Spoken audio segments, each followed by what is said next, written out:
I'm Eileen Sliffring. And I'm Damien Fowler. And welcome to this edition of the Current Podcast. The Current is your deep dive into the future of TV, media, and data-driven marketing, all explained in plain English. We talk to the biggest names in digital marketing, and this week we sit down with Ajinkya Joglekar. Everyone calls him Jinx, the Senior Vice President of Sling TV Marketing. Launched in 2015, Sling is the first app-based TV service that lets viewers stream live TV and on-demand content over the internet. It's proved to be a popular option for cord-cutting customers looking for a better deal. In February, Sling announced the launch of its free ad-supported streaming TV service, Sling Freestream, a fast channel with access to over 210 channels and more than 41,000 on-demand movies and shows. Jinx has certainly had a front row seat to this digital transformation. He worked in leadership roles at JP Chase and Comcast, where he was focused on innovative digital marketing before he joined Sling in 2022. So we started by asking him about those experiences and how they prepared him for his current role. What I've seen through my career so far is how every customer touch point has become digital, and it's become, in some cases, one-to-many. And what we do, the challenge as a digital marketer, as a marketer in general, is how do you bring the one-to-many relationship back to that one-to-one? And so as I've gone through my career, whether it was innovation at Chase or e-commerce at Comcast or here, what I'm really thinking about is how every touch point, every connection with the customer, what's that UX that we drive to, whether it's on-site or in-app, the ad experience itself. And how do we think about that full customer journey and try to talk to that customer on an individual level? When Sling was launched in 2015, what was it offering and what need did it serve in the marketplace? Sling, at launch in 2015, was really revolutionary.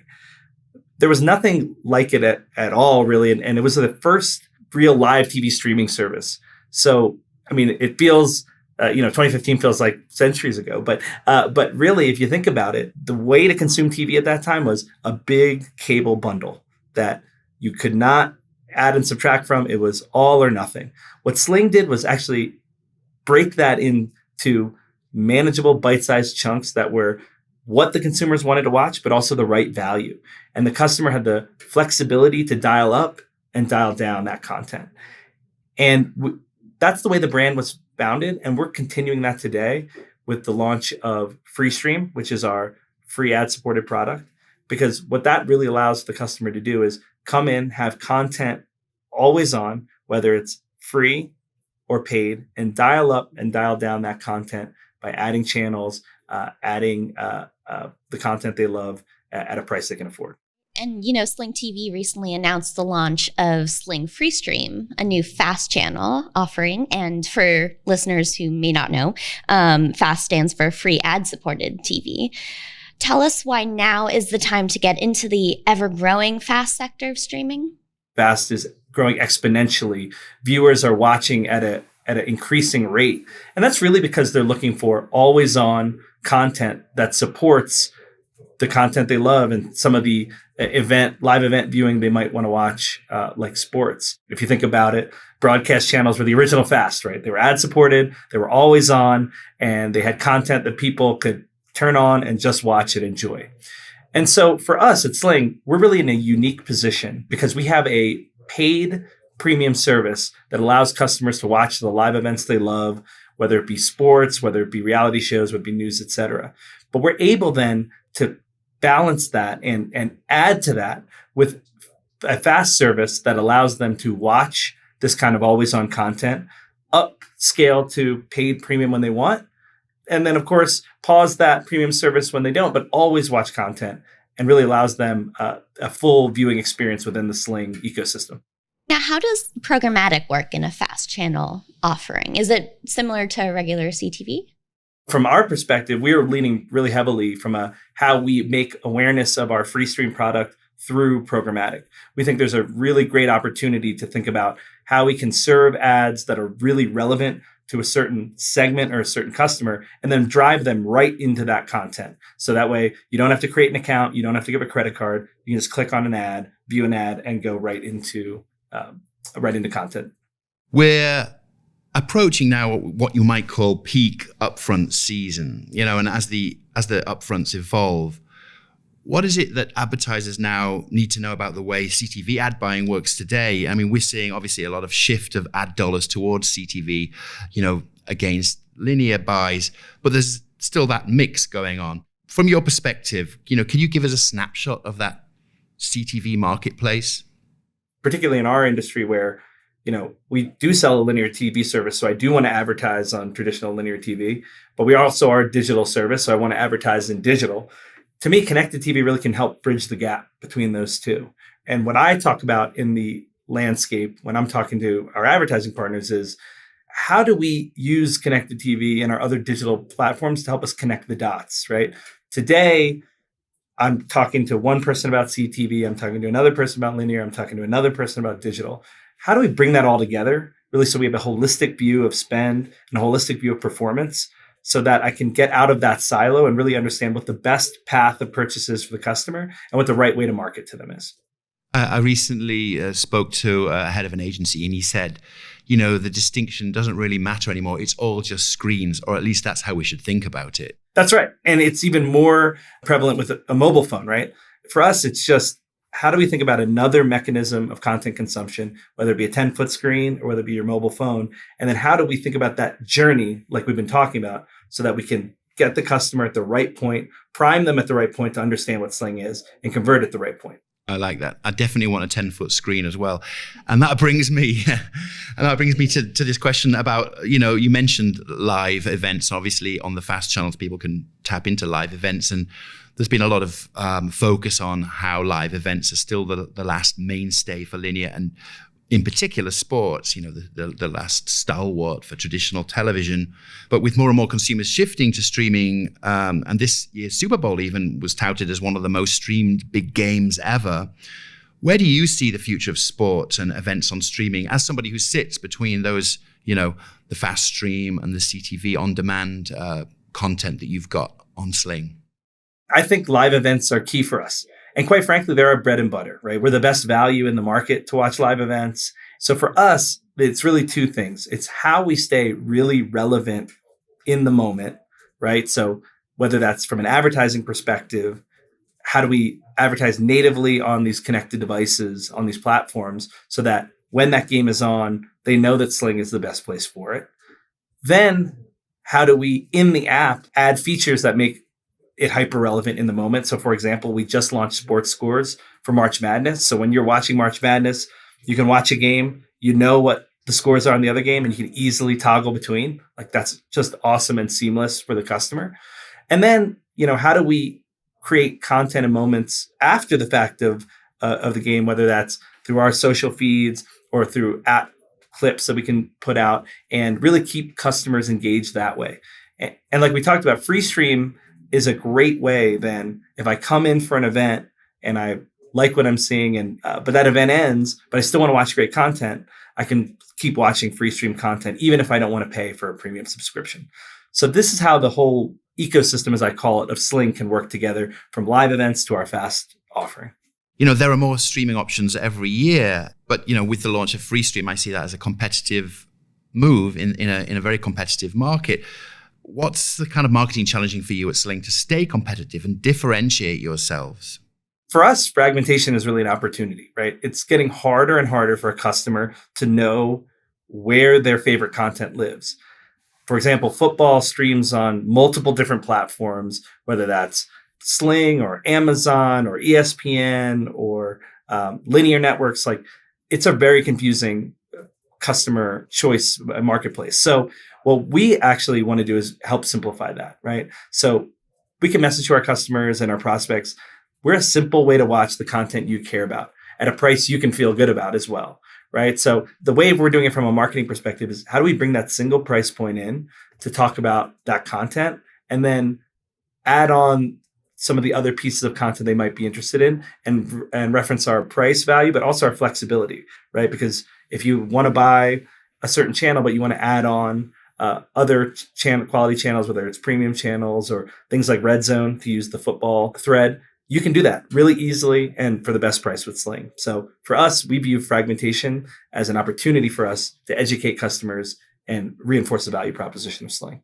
Getting beyond the traditional age gender demo, what's your kind of pitch to advertisers?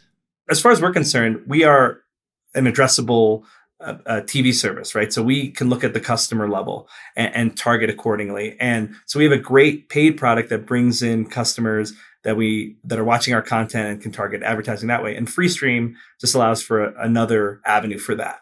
Another big concern for streaming platforms is churn. How do you think about keeping your viewers returning to the platform? Our value proposition since launch in 2015, and we were the first to do it when we broke away from big cable and basically allowed for skinnier bundles, was the idea of canceling at any time. We don't want to lose that. That idea of flexibility and choice is so key to our brand. But we want to change it and flip it on its head a little bit, because we don't want it to be canceled at any time, because that's such a finite thing with customers. We actually want it to be pause, right? You don't need to cancel Sling. If you come in, say, for March Madness, and March Madness is over and you want to pause your paid subscription, but keep watching great content on FreeStream, you can do that. We embrace that for the customer. We were created for customer choice. We were created for customer value. We were created with the customer in mind. And that is exactly what we want to do and how we want to market. Earlier on, you mentioned that what you'd learned in your career is that personalized relationship with the customer, or that kind of one-to-one relationship. And I know that it's very important for streaming platforms to build an addressable audience, which you just mentioned. Could you talk a little bit about how you think about identity as an integral part of your game plan? For us, we have different segments we go after across pay TV, but across content viewing. And we want to make sure we're hitting the right person at the right time. Like I said, if you're in a certain life stage or a certain content mode, we need to be able to understand and target you. With the walled gardens of tech companies, it's getting increasingly difficult. So what we're looking always for is partners that can help us leverage our first-party data, ingest it into actionable channels, and then enrich it with some proprietary, potentially third-party data that helps us better target. App development is fascinating too. I would love to hear more about your background in that and how you transferred those skills over into marketing. Yeah, that's a great question. So when I was really at JP Morgan, I was doing a lot of what they called innovation work. What that really meant is, how do we think about three things from a marketing perspective? And one was, what's the customer need? What's the business value? And is there a technological capability that we can leverage to enable the customer value and the business need? And the middle of that is the sweet spot of creating apps, creating innovation, creating digital experiences. And so when I was at JP Morgan Chase, we did a couple of cool things. One for small business called Jot, which is now the Inc. app. But another great thing was we did things for Ultimate Rewards on the Chase side, which was pay with points and pay with points at the point of sale. And all of that kind of stuff really was enabled by customer need, business value, and tech enablement. I've carried that with me really through my career. So when I went from kind of innovation to digital advertising to e-commerce, now to running a full marketing stack, that's the lens I look at everything we do, particularly as we want to innovate and think of new ways to market to our customers. There's also never been a bigger focus on average revenue per user versus subscriber. Is the mandate for a streaming platform to constantly scale, or is that just one part of a bigger strategy? Historically, in our brand history, we've been a paid TV service that's for live TV. Now we've gone to the market in a very big way about how we offer so much more. So it's all about, for us, bringing in users to our platform, whether they be paid or free, and then allowing them to understand that we have more available for them when they need it. For example, if I'm coming in, I'll use the March Madness example. I come in for March Madness, again, done watching March Madness, my team is out, I want to pause my paid subscription and then go to FreeStream and watch great content on FreeStream. I can always, in the course of that, when a great show comes on Showtime, or a movie comes out on a premium channel, or 90 Day Fiancé is on Discovery Plus or whatever, I can actually upgrade to those those services directly through Sling, stay within Sling, get the free content as well as the paid content that might fit my wallet a little better. It's about bringing customers in and understanding all the value that Sling can offer and all the flexibility they have to drive that revenue per user, hopefully in the end.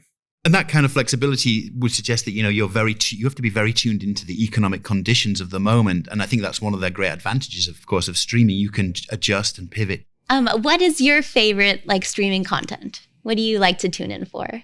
Oh, that's a great question. So my favorite streaming content. So I moved from Philadelphia to Denver. I was working in Comcast in Philadelphia, and then moving to Denver here.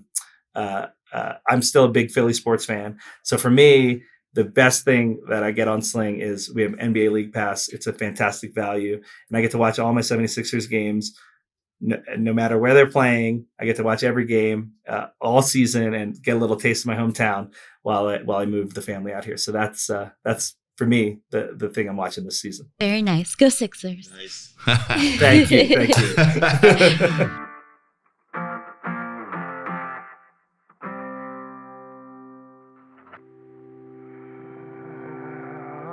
That's it for The Current. Stay tuned because next time we'll be talking with Lisa Perlmutter, SVP of Marketing and E-commerce at Brilliant Earth. How do you differentiate and sell diamonds? And how do you help customers make, for a lot of them, the most important buying decision of their life? Jewelry is an industry as old as time. How do you really disrupt it? The Current is produced by Wonder Media Network. Our theme is by Loving Caliber. The Trade Desk team includes Chris Brooklier and Kat Vesey. And remember, we were created for customer choice. We were created for customer value. We were created with the customer in mind. And that is exactly what we want to do and how we want to market. I'm Elise. I'm Damien. And we'll see you next time.